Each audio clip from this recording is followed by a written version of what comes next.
안녕하십니까. 11월 13일 목요일 말씀 묵상 함께 시작하겠습니다. 오늘도 주님의 영광이 우리 가운데 계시고 그 기쁨과 평안으로 우리를 지켜주시기를 간절히 기도합니다.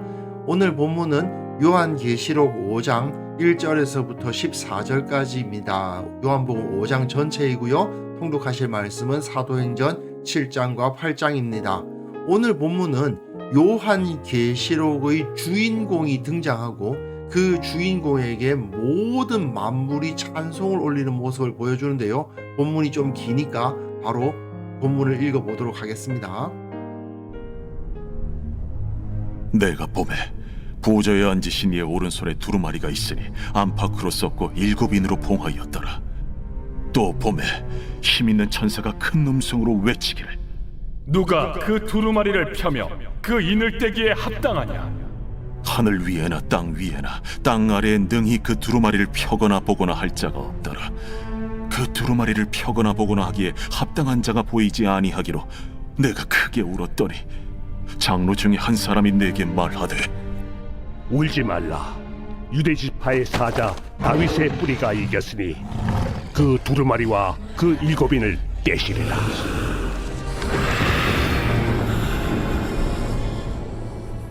내가 또 보니 보좌와 내 생물과 장로들 사이에 한 어린 양이 서 있는데 일찍이 죽임을 당한 것 같더라. 그에게 7뿔과 7눈이 있으니 이 눈들은 온 땅에 보내심을 받은 하나님의 7영이더라. 그 어린 양이 나와서 보좌에 앉으신 이의 오른손에서 두루마리를 취하시니라. 그 두루마리를 취하시매 내 생물과 24장로들이 그 어린 양 앞에 엎드려 각각 검은 고와 향이 가득한 금 대접을 가졌으니 이 향은 성도의 기도들이라. 그들이 새 노래를 불러 이르되 두루마리를 가지시고 그 인봉을 떼기에 합당하시도다. 일찍이 죽임을 당하사 각 족속과 방언과 백성과 나라 가운데서 사람들을 비로사서 하나님께 드리시고 그들로 우리 하나님 앞에서 나라와 제사장들을 삼으셨으니 그들이 땅에서 왕노릇 하리로다. 내가 또 보고 들으매 보좌와 생물들과 장로들을 둘러선 많은 천사의 음성이 있으니 그 수가 만만이요 천천이라 큰 음성으로 이르되 죽임을 당하신 어린 양은 능력과 부와 지혜와 힘과 존귀와 영광과 찬송을 받으시기에 합당하도다. 내가 또 들으니 하늘 위에와 땅 위에와 땅 아래와 바다 위에와 또 그 가운데 모든 피조물이 이르되 보좌에 앉으신 이와 어린 양에게 찬송과 존귀와 영광과 권능을 세세토록 돌릴지어다. 내 생물이 이르되 아멘. 장로들은 엎드려 경배하더라.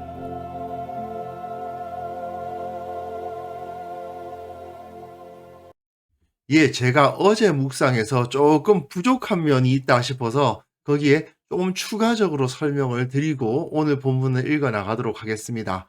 어제 묵상에서 보시면 하늘의 보좌와 그 24장로들의 보좌, 이것이 모두 하늘의 성전을 나타내는 모습이라고 말씀을 드렸죠.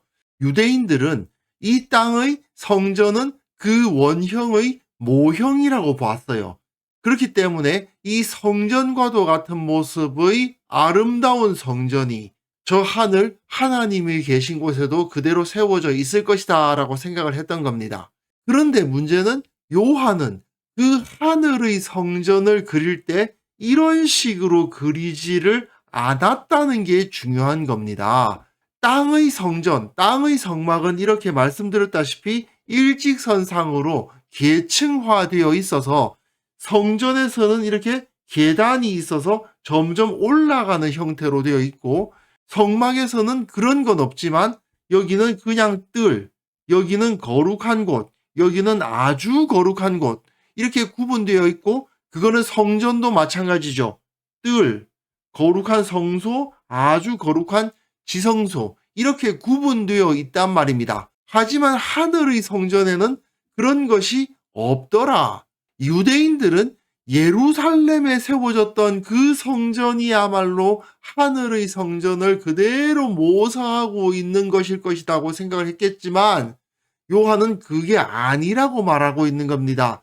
지금 우리 교회가 모여 있는 그 모습이야말로 하늘의 성전을 제대로 모사하고 있다라고 말하는 거예요. 가운데 눈에 보이지 아니하시지만 우리 주님이 임재해 계시고 그 주위를 여러 성도들이 둘러 앉아서 서로를 바라보며 함께 기뻐하고 찬양하고, 그리고 거기에 내 스랍들이 왔다 갔다 하고 있었다는 거 아니에요. 근데 그 그림이 초대교회의 성찬을 중심으로 예배하는 모습을 떠올리게 하는 겁니다. 사람들이 둘러 앉아서 예배하다가 그 중에 몇몇 섬기는 사람들이 일어나서 빵과 포도주를 준비해서 나눠주면서 함께 그 빵을 먹고 또한 함께 포도주를 마시면서 우리 주님을 기념했던 그 모습이야말로 하늘의 성전의 모습을 잘 모사하고 있다라고 요한이 주장하고 있는 거예요. 자, 그럼 이제 우리는 요한계시록의 제2막으로 들어섭니다. 7인의 이야기가 진행이 될 텐데요. 오늘 본문은 요한계시록의 가장 영광스러운 부분이라고 할 수 있습니다. 유다의 사자이신 어린 양께서 등장하시는 거죠. 사실 저는 개인적으로 말입니다. 요한계시록을 읽다 보면 인도 영화가 생각나요. 인도 영화 보시면 이야기가 진행이 되다가 갑자기 사람들이 막 나와가지고 노래에 맞춰서 춤을 추는 장면이 나타납니다. 이거를 마살라 타임이라고 부른다고 하더라고요. 그런데 요한계시록에도 이런 마살라 타임이 있는 겁니다. 오늘 본문에도 이 마살라 타임이 포함되어 있어요. 사실 이거는 고대 그리스의 연극에서도 마찬가지로 나타났습니다. 연극에는 그 연기를 하는 배우들만 나오는 것이 아니고 그 배우의 합창단, 코러스가 있습니다. 코러스는 연극으로 표현할 수 없는 상황을 노래로 관객들에게 설명하는 역할도 하고 또 그 상황의 심각성이나 중요성을 나타내기 위한 음악을 첨부하는 그런 꽤 큰 역할을 했습니다.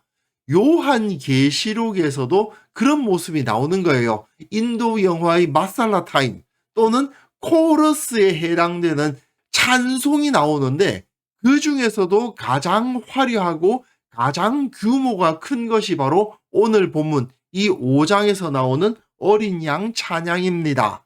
어제 본문에서도 찬양으로 첫 번째 단락이 끝나는 것을 보셨어요. 그 찬양이 결국 하나의 마살라 타임이 되어가지고 이제 이야기가 다음 단락으로 넘어간다 하는 것을 보여주고 있는데 여기서는 주인공이 등장했다. 이분이야말로 최고로 영광스러운 분이시다라고 선포하는 찬양이 오늘 본문에 나오고 있는 겁니다. 본문을 보시면 내가 봄에 보좌에 앉으신 이의 오른손에 두루마리가 있으니 안팎으로 썼고 7인으로 봉하였다. 보좌에 앉으신 이는 하나님이신데 그 하나님의 오른손에 두루마리가 있으니 하나님께서 온 세계를 다스리시는 그 섭리를 나타내는 계시라고 할 수 있겠죠. 근데 그것이 7인으로 봉해져 있습니다. 그런데 또 봄에 힘 있는 천사가 등장해서 큰 음성으로 외치기를 누가 그 두루마리를 펴며 그 인을 떼기에 합당하냐? 하나님의 손에 있는 두루마리를 봉인한 그 인들을 떼어서 두루마리를 펼쳐 본다는 것은 하나님께서 이 온 세상을 어떻게 통치하시며 어떻게 섭리하실 것인가를 알 수 있게 하는 그 지식을 누가 펼쳐볼 수 있느냐 그 말이죠. 그런데 하늘 위에나 땅 위에나 땅 아래에 능히 그 두루마리를 펴거나 보거나 할 자가 없더라. 온 우주에 그 하나님의 손에 있는 두루마리, 하나님의 섭리를 알 자가 없더라 하는 것입니다. 하나님께서 이 세상을 어떤 원칙을 가지고 운행하시는지 그 누구도 알 수가 없다는 거죠. 그러니까 그 두루마리를 펴거나 보거나 하기에 합당한 자가 보이지 아니하기로 내가 크게 울었다고 되어 있죠. 이것은 인생의 절망적인 상황을 나타내 주는 겁니다. 하나님의 뜻을 알지 못하고 사람이 그냥 되는 대로 동물들처럼 살아가야 된다는 얘기잖아요. 인간의 존엄성은 완전히 없어진 상태라고 볼 수 있죠. 그래서 요한은 크게 울었습니다. 그런데 장로 중의 한 사람이 내게 말하되, 24장로들이 있는데 그 중에 한 사람이 요한에게 말을 하죠. 1막에서는 예수님께서 인자로서 나타나셔서 나팔 소리 같은 음성으로 요한에게 말씀하시는 것으로 그 처음이 시작한다고 할 수 있는데, 2막은 힘 있는 천사와 장로 중의 한 명이 요한에게 말을 하면서 그 시작을 알리고 있다고 보시면 되겠습니다. 그가 울지 말라, 유대 지파의 사자 다윗의 뿌리가 이겼으니 그 두루마리와 그 7인을 떼시리라 하더라. 절망적인 상황 때문에 울고 있는 요한에게 울지 마라, 소망이 있다. 유대 지파의 사자 다윗의 뿌리가 승리하셨다. 그분이 저 두루마리를 펼쳐 보실 것이다 라고 말하고 있는 것이죠. 우리에게 유일한 소망이 생겼다는 그 말입니다. 여기서 사자는 으르렁 사자입니다. 보냄받은 사람이란 뜻이 아니고, 야곱이 유다를 축복하면서 유다는 사자라고 축복하죠. 그래서 유대지파의 사자 다윗의 뿌리라는 표현은 다윗의 왕권을 가지신 분이라는 의미로 받아들일 수 있습니다. 그런데 재미있게도 다윗의 뿌리입니다. 보통 왕은 다윗의 아들입니다. 그렇기 때문에 이것을 비유적으로 표현하려면 다윗의 싹 또는 다윗의 가지, 이런 식으로 표현하는 것이 자연스럽습니다. 이사야서 같은 경우에는 이새의 줄기에서 한 싹이 났다고 되어 있죠. 이새는 다윗의 아버지 아닙니까? 다윗의 아버지 이새의 줄기에서 싹이 났고 그 뿌리에서 한 가지가 났다고 표현하거든요. 그런데 여기서는 다윗의 가지가 아니고 다윗의 뿌리가 이겼다고 말하고 있습니다. 즉 이것은 예수님이 다윗보다, 다윗의 아버지 이새보다 먼저이신 분이시다, 근원되신 분이시다라는 것을 표현하는 거죠. 그리고 사자라는 이 표현은 강력한 군사력을 가진 왕이라는 의미라고 볼 수 있습니다. 사실 유대지파의 사자는 1세기 유대인들이 그토록 기다렸던 메시아의 모습이라고 할 수 있어요. 그런데 내가 또 보니 보좌와 네 생물과 장로들 사이에 한 어린 양이 서 있는데, 갑자기 그 가운데 한 어린 양이 등장합니다. 게다가 일찍이 죽임을 당한 것 같이 보이는 어린 양입니다. 강력한 군사력을 가질 것 같은 사자가 아니라 어린 양인데, 문제는 이 장로 중에 한 사람이 그 어린 양을 사자라고 부르고 있다는 거예요. 게다가 그 어린 양은 일찍이 죽임을 당한 것 같은 너무나도 연약한 모습을 보이고 있음에도 불구하고 말입니다. 그런데 그 어린 양에게 7뿔과 7눈이 있어서 이 눈들은 온 땅에 보내심을 받은 하나님의 7영이다. 이 7이라는 숫자는 창조의 숫자죠. 이 어린 양이 창조주의 권세를 가지고 있고 창조주의 능력으로 온 땅을 감찰하고 있으며, 그리고 온 땅에 7영, 창조주의 권세를 가진 영을 보내서 다스리는 분이 된다는 뜻입니다. 이 사자이면서 어린 양인 다윗의 뿌리는 당연히 예수 그리스도시죠. 그분은 세상에서 어린 양의 모습으로 사셨습니다. 그분의 죽음은 실로 일찍 죽임을 당한 것 같은 어린 양의 모습 그 자체였습니다. 하지만 하늘의 성전에서는 그분이 하늘과 땅 아래에 있는 그 어느 누구도 갖지 못한 두루마리를 가지시고 그 7인을 뗄 수 있는 권세를 가진 분이시라고 선포되고 있는 거예요. 그 어린 양이 나와서 보좌에 앉으신 이의 오른손에서 두루마리를 취하시니라. 그 누구도 그 두루마리를 취할 수 있는 권세가 없지만 사자가 아니라 어린 양의 모습을 가지고 있는 그 작은 연약해 보이는 자가 하나님의 손에서 두루마리를 가질 수 있는 강력한 권세를 가지셨다는 사실을 보여주고 있는 겁니다. 이제 마살라 타임이 시작됩니다.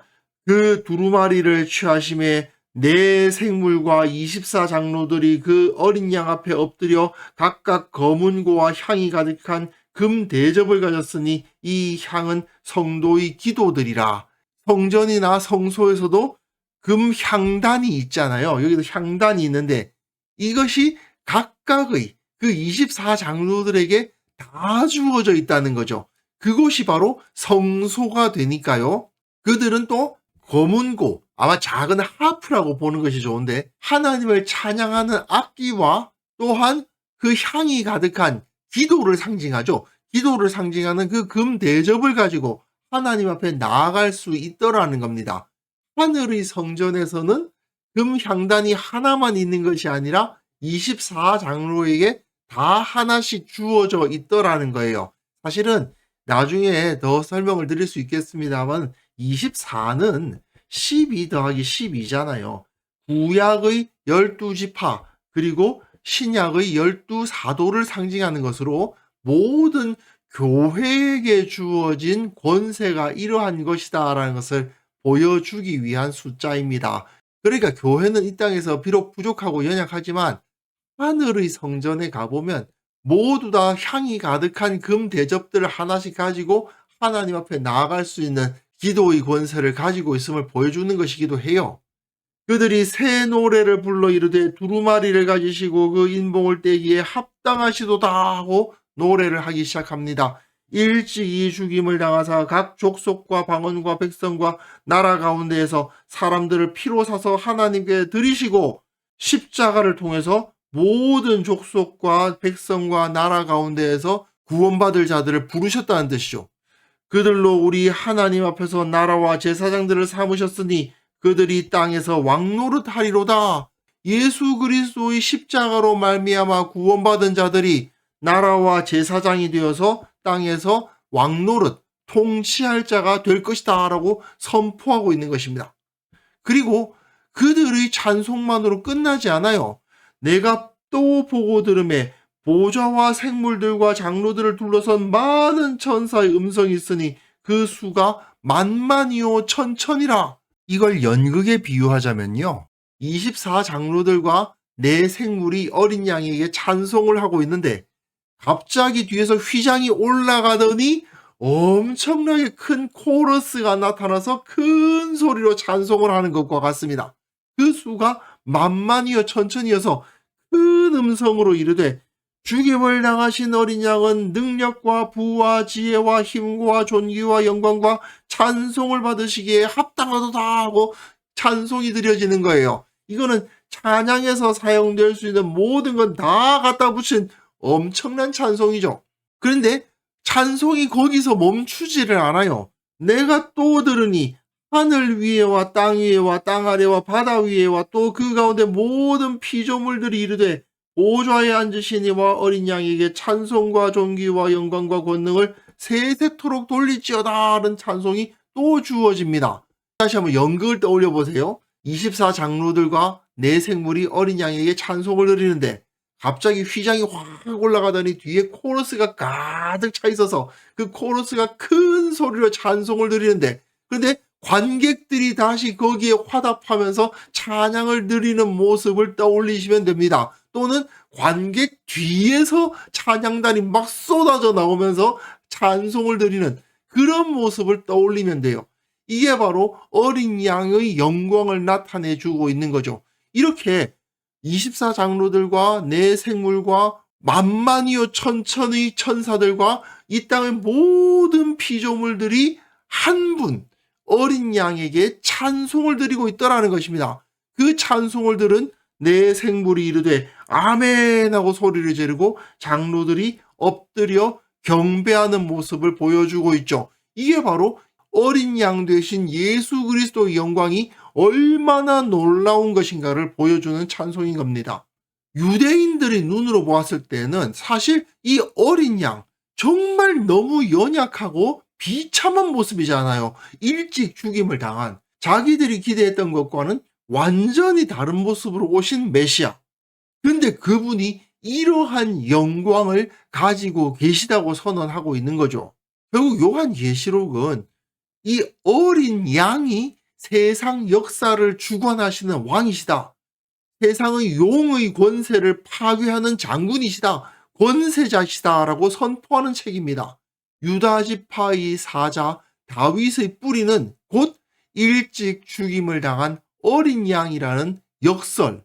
이게 바로 복음의 본질이죠. 온 땅을 다스리실 메시아가 으렁 외치는 사자의 모습이 아니라 어린 양의 모습으로 오셨지만 그분이야말로 그 어떤 누구보다도 강하시고 영광스러운 분이시라고 선포하는 겁니다. 우리가 예수님을 예배하고 예수님 앞에 있기를 원하는 이유가 사실 여기에 있죠. 그분이 그 누구보다 강한 폭력을 휘두르셨기 때문에 그 폭력으로 세상을 굴복시키셨기 때문에 우리가 예수님을 섬기는 게 아니지 않습니까? 오히려 가장 약한 자로서 죽임을 당하셨음에도 불구하고 사람들은 다 사자를 기대했지만 그 사자보다 더 강한 어린 양으로 오셔서 그 어느 누구도 받을 수 없는 영광과 찬송을 일찍 죽임을 당하심으로 인해 받으신 분이 바로 우리 주님 예수 그리스도이시죠. 이 사실을 우리는 이 요한계시록 본문의 묵상함을 통해서 배우게 되는 겁니다. 결국 우리들이 영광스럽게 여기는 것은 무엇입니까? 강하고 부유하고 권세를 가진 자들을 영광스럽다고 보는 것이 아니에요. 어린 양의 모습으로 오신 주님을 섬기고 그렇기 때문에 작은 자들을 향해서 낮은 곳을 향해서 가는 것을 부끄러워하지 않는 자들, 그런 사람들이야말로 참된 신앙인이라는 사실을 우리는 다시 한번 확인할 수 있었으면 좋겠습니다. 나는 과연 얼마나 이 어린 양으로 오신 사자 예수 그리스도를 닮고 있는지 생각해보고 그 예수님의 모습을 기뻐하고 흠모하고 있는지를 돌아볼 수 있었으면 좋겠습니다. 그리고 우리의 모든 삶이 주님을 찬양하고 기뻐하는 것으로 채워지기를 바랍니다. 그래서 이 시간 함께 기도하실 때에는요, 예수님께서 보여주신 그 영광을 기뻐하게 하시고 세상적인 가치관을 따르지 않게 하옵소서. 우리 교회 모든 성도들이 어린 양으로서 온 땅을 다스리시는 그 주님의 영광을 깨닫게 하옵소서. 함께 기도하는 시간 가졌으면 합니다.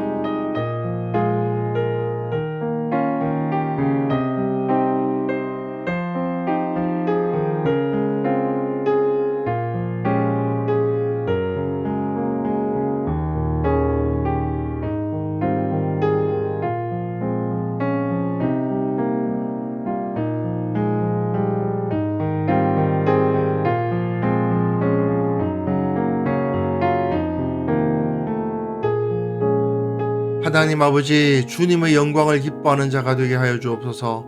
어린 양으로 오셨지만 그분이 유다의 사자셨다는 사실을 깨닫고 주님의 영광, 주님의 그 크심을 기뻐하며 나도 주님의 모습으로 이 땅에서 살아가기를 기뻐하는 자가 되게 하여 주옵소서.